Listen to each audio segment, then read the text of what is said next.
جی میرے ساتھ اس وقت موجود ہیں، بلکہ میں یہ کہوں کہ میری خوش قسمتی کہ میرے ساتھ موجود ہیں منظور الحق صاحب، جو over all chamber of commerce and industry کے معاملات کے اوپر بہت گہری نظر رکھتے ہیں، اور بہت ایک میں یہ کہوں کہ ایک اچھا اوور آل پاکستان یا گلوبلی بھی ایک اثر و رسوخ رکھتے ہیں chamber of commerce and industry کے معاملات میں. ان سے جانتے ہیں کہ یہ جو تدبیر ریسورس پورٹل کا جو ایک بزنس ماڈل ہے ایک طرح سے، یہ کتنا ہیلپ فل ہے اور یہ امپلیمنٹیبل بھی ہے سر چیزوں میں.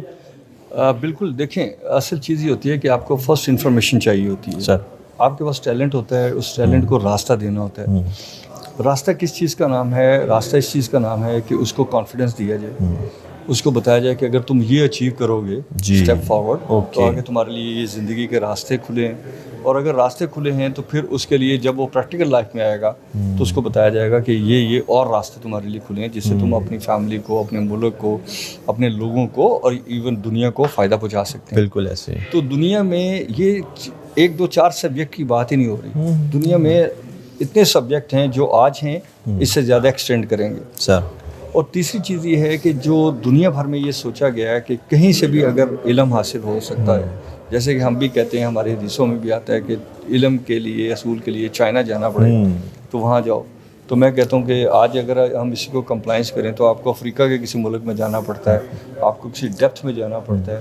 تو نالج جو ہے وہ دنیا کی میراث ہے، وہ میری ذاتی میراث نہیں. اور وہ لڑکی ہو، لڑکا ہو، وہ ادر دین جینڈر ہو، وہ کوئی ہر ایک کو علم اس لیے حاصل کرنا ہے کہ how I become the civilised. میری سویلائزیشن اسی چیز پہ بیس کرتی ہے کہ میں اپنے نالج کو آپ کے ساتھ ایکسپریس کروں. اسی چیز کے ساتھ کرتی ہے کہ میں اپنے نالج کو پریکٹیکل کروں اور اس پریکٹیکل کے بھی کانسیکوینسز اور یا بینیفٹ میں آپ سے شیئر کروں. بالکل. تو تعبیر نے جو آج یہ ایفرٹ کی ہے، اس میں جو مین کور مجھے نظر آئی ہے وہ یہ ہے کہ وہ کہتے ہیں کہ آپ اسکالرشپ پہ پڑھ سکتے ہیں اگر آپ کے پاس پیسے نہیں ہیں، اور کم از کم آپ کو نالج ملے گا کہ دنیا میں اور کون سے سبجیکٹ ہیں جس کے اوپر کام ہو رہا ہے. بالکل. تو اس کے لیے راستے کھلے. پھر انہوں نے ایک اچھا پورٹل بھی انٹروڈیوس کروایا جی جو آپ نے دیکھا ہے. اور میں نے یہاں ایک بات بھی کی ہے کہ میں نیپال میں جب تھا تو نیپال میں سب کی جو تھی نا انٹری، وہ روک کے اسٹوڈنٹس کو پہلے جہاز میں پہنچایا گیا.